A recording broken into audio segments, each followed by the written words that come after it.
Donc dans cette vidéo, ce que l'on va voir, eh bien, c'est tout le travail de préparation en vue d'exposer cet arbre. Je vais commencer par travailler sur le bois. Alors ce sera d'abord sur le bois mort et puis ensuite sur la veine vivante. Ensuite, je travaillerai sur l'ensemble du feuillage. Je compte un petit peu l'éclaircir, le nettoyer, enlever les haubans qui sont un petit peu trop voyants et en poser d'autres plus discrets. Une fois que tout cela sera fini, eh bien, je m'attaquerai au nettoyage du pot pour, bien sûr, remettre en valeur cette magnifique poterie.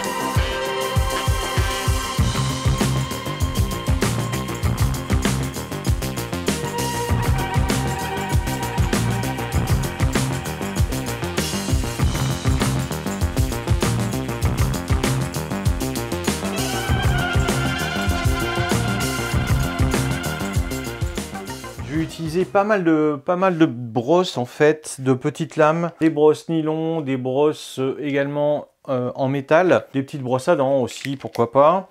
Et puis tout ce qui est petites lames, ça va être des outils de récupération, de chirurgie par exemple, ça peut être sympa. La presselle, petite lame, alors grosse lame, des cutters, etc. Donc tout ça, ça va être très important pour commencer le travail de nettoyage sur le bois. Allez, on va se rapprocher et on va commencer le travail. Je vais venir enlever toutes les saletés. On va bien sûr le refaire plusieurs fois ce travail-là, puisqu'après on va travailler sur la veine. Voilà, et on va mettre en valeur le bois. Alors ce bois-là, on va pratiquement pas le toucher, on va juste le traiter après au liquide à gin. Ici sur les laites, là je vais devoir utiliser un outil un peu plus dur, donc carrément du métal. Alors il faut aller dans le sens de la veine bien entendu. Voilà. Après je vais nettoyer avec de l'eau, mais là c'est juste pour enlever déjà les premières poussières. Alors bien sûr on évite de toucher les parties sensibles du bois, mais il faut quand même y aller. Il y a bien sûr des petites particules qui vont tomber. On voit la poussière qui s'en va. Je vais me munir de lames et je vais commencer à desquamer l'ensemble de l'arbre.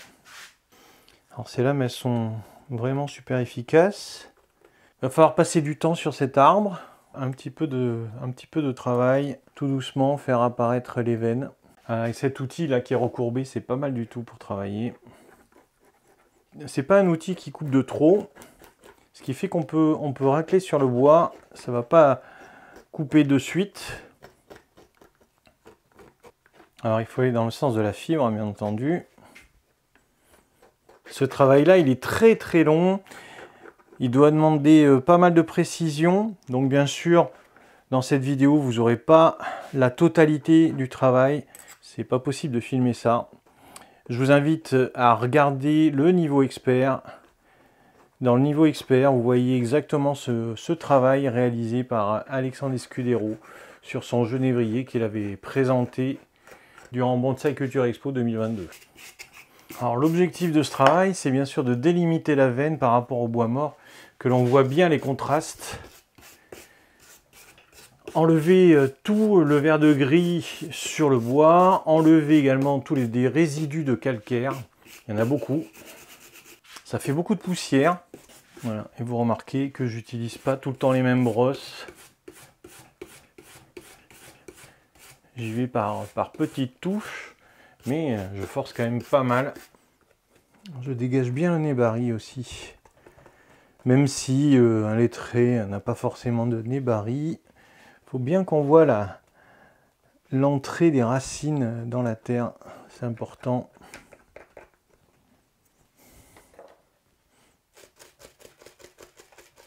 Alors ce travail-là, on peut le faire régulièrement. Je pense que c'est intéressant de faire au moins une fois par an un bon nettoyage sur un genévrier. au moins pour le mettre en valeur pour soi, hein. Là, je travaille début septembre et dans 6 semaines, c'est un arbre qui sera exposé, donc qui va avoir le temps de se remettre des petites éventuellement blessures que je pourrais faire sur la veine. Alors, le travail est long et fastidieux. C'est vraiment ingrat comme travail, hein. Normalement, eh bien ça c'est fait par les élèves. Voilà. C'est un travail qui ne doit pas être accompli au Japon par le maître. C'est vraiment la besogne. Donc il faut beaucoup brosser, beaucoup nettoyer, faire apparaître la veine qui serpente. C'est ça qu'on dit que les genévriers, il ne faut pas en avoir de trop dans sa collection parce que c'est énormément de travail. Je pense que je vais passer un petit peu sur cette étape et on reprendra la vidéo quand je commencerai à avoir un joli résultat sur cette veine. Avant de globalement le nettoyer, hein, ce bois, et le brosser un petit peu à la brosse nylon avec de l'eau, je vais commencer à travailler le feuillage. Je vais un petit peu alléger cette masse qui est quand même assez importante. Je ne vais pas retoucher les masses foliaires énormément, mais par contre je vais enlever un petit peu tout ce qui pendouille. Je vais peut-être enlever une ou deux branches en haut. Lorsqu'on présente un genévrier lettré Ito-Igawa, il faut quand même qu'il soit assez recouvert de feuillage. On voit souvent des genévriers qui sont très épurés. Les gens les présentent avec vraiment très peu de feuillage. C'est beaucoup plus joli de voir un genévrier avec plein de volume qu'une expression de volume, je trouve. C'est mon avis, c'est un point de vue esthétique. Chacun pourra apprécier ou non le travail que je vais effectuer maintenant sur cette volumétrie, on va dire, de ce lettré. Je vais commencer à enlever du feuillage sous les pompons. Alors je vais commencer par la branche basse. C'est du feuillage en fait qui a poussé, qui va devenir maintenant trop long. Donc on va venir retoucher ce feuillage pour, on va dire, souligner l'ensemble des volumes. Alors il faut faire attention, hein, lorsqu'on prend ces volumes à la main, on vient par le dessous et pas par le dessus du feuillage. Si on vient sur le dessus, on va éventuellement peut-être pincer un petit peu ce feuillage. Et s'il est trop long, on pourra aussi venir au ciseau pour réguler un petit peu cette puissance au niveau du feuillage. On va éviter bien sûr de faire de trop grandes coupes, parce que les zones qu'on va couper au ciseau, elles risquent de noircir. Donc ça, c'est quelque chose qu'il va falloir éviter. Alors vous allez voir que, eh ben oui, on coupe quand même des masses, on coupe du volume. Alors j'ai enlevé pratiquement toute la ligature. Toutes les branches que vous voyez actuellement, elles se tiennent parfaitement, elles n'ont pas besoin de ligature pour tenir.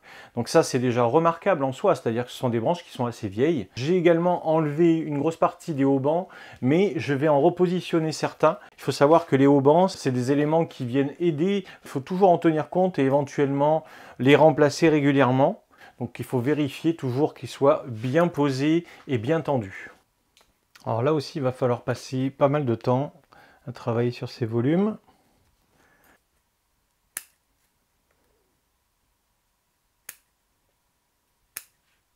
Alors je finis, hein, j'ai toujours des petits détails à régler. Une fois que c'est fini, je passe à un autre volume. On aurait pu imaginer peut-être le dissocier en deux volumes. Mais pour l'instant, je trouve que c'est important qu'il ait une masse assez importante.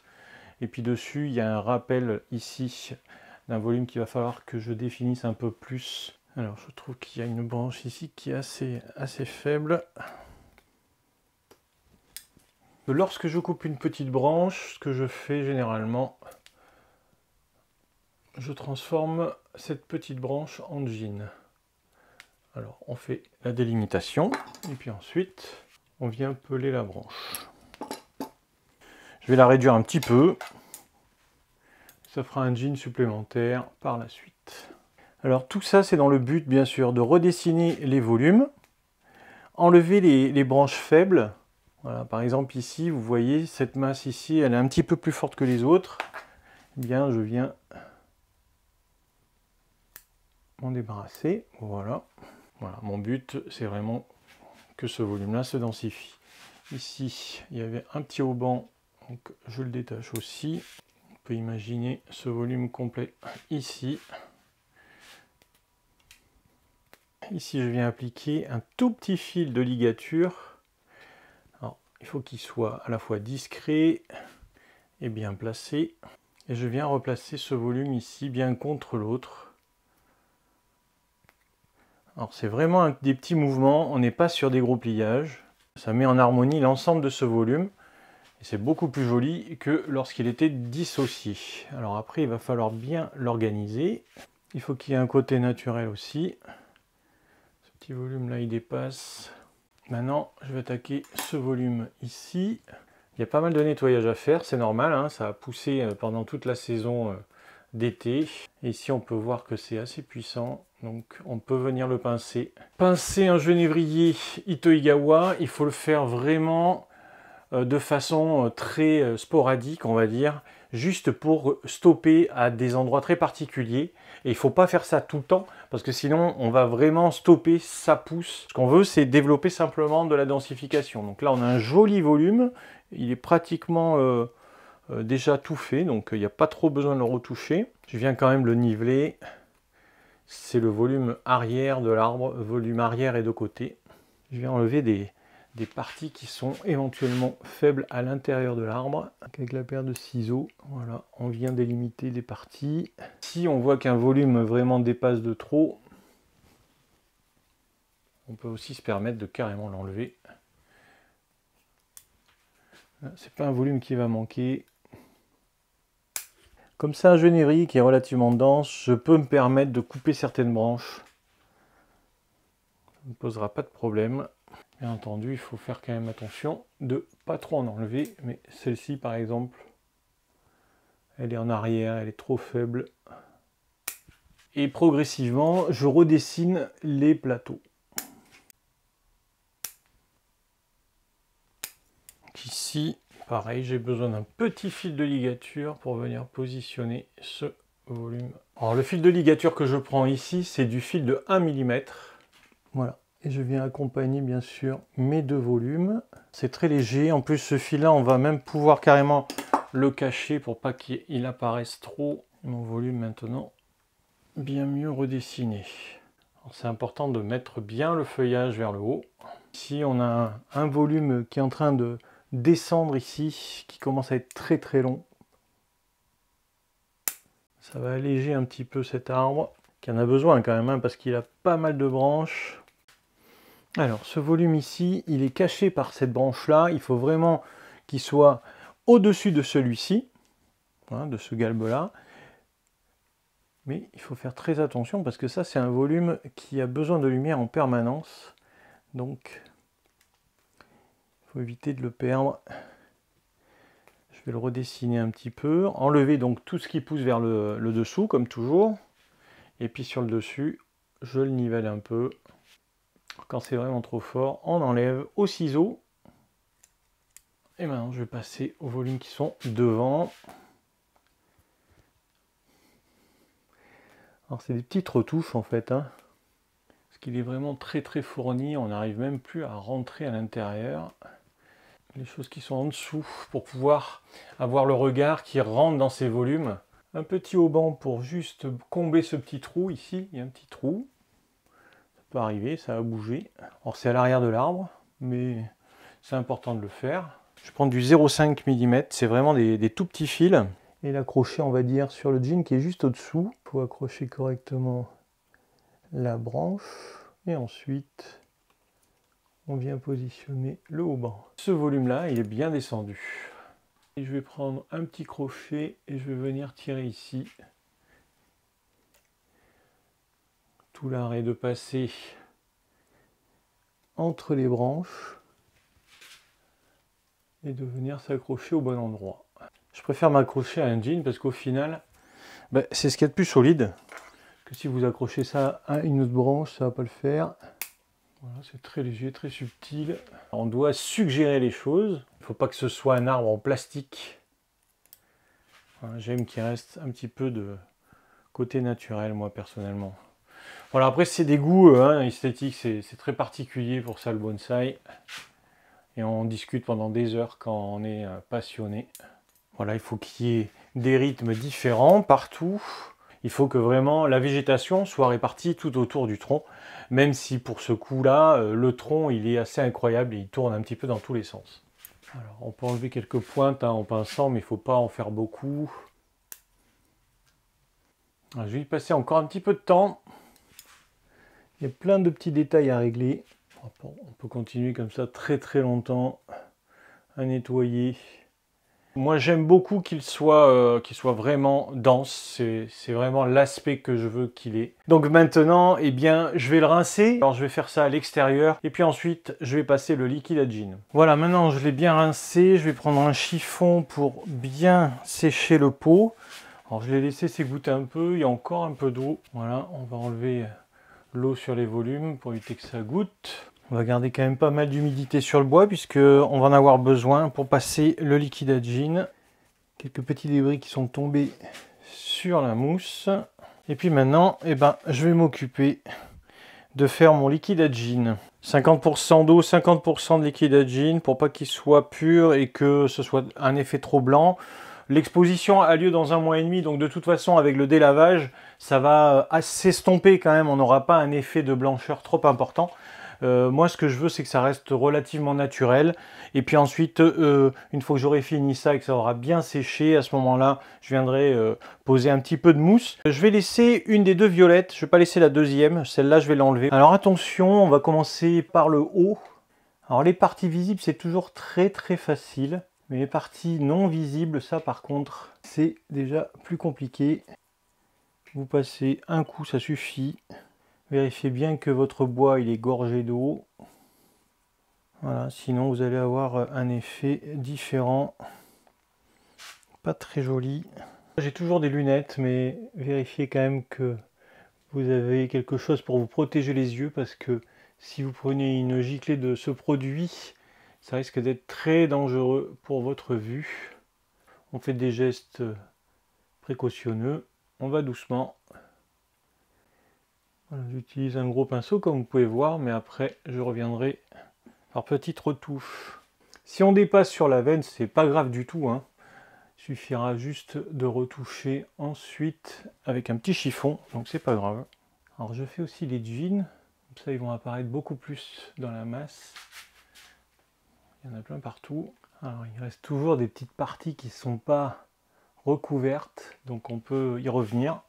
Avec mon chiffon, je vais faire quelques petites retouches sur la veine. Les endroits où j'ai dépassé. Alors, il n'y en a pas beaucoup, ça va. Je vois qu'il y a un manque sur le jean au-dessus. Voilà, on évite de repasser plusieurs couches, parce que sinon ça va faire des amas, c'est pas très joli. Il y a toujours des petits endroits qu'on oublie dessous ou alors dessus. Avec la lumière du studio, faut jouer un petit peu, parce que j'ai des reflets. Et surtout, on va bien laisser sécher. Maintenant, avec ce petit objet, je vais enlever légèrement la mousse sur le côté, voilà. Et je vais venir chercher la petite violette avec sa petite racine.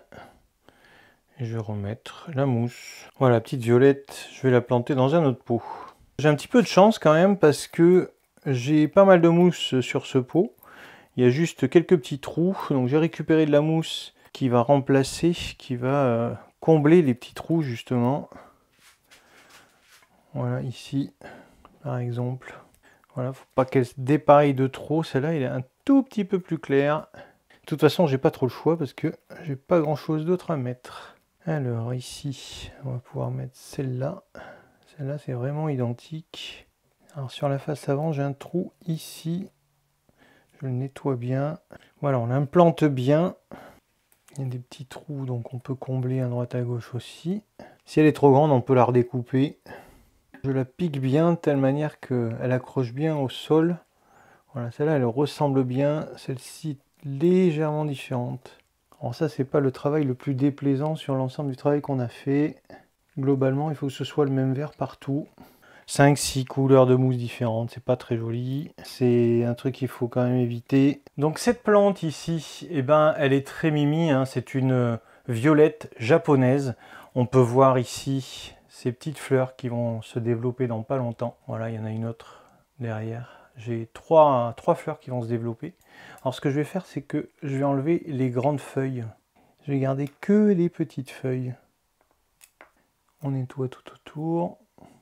À la pince à épiler. Et voilà, comme ça ma fleur est maîtrisée.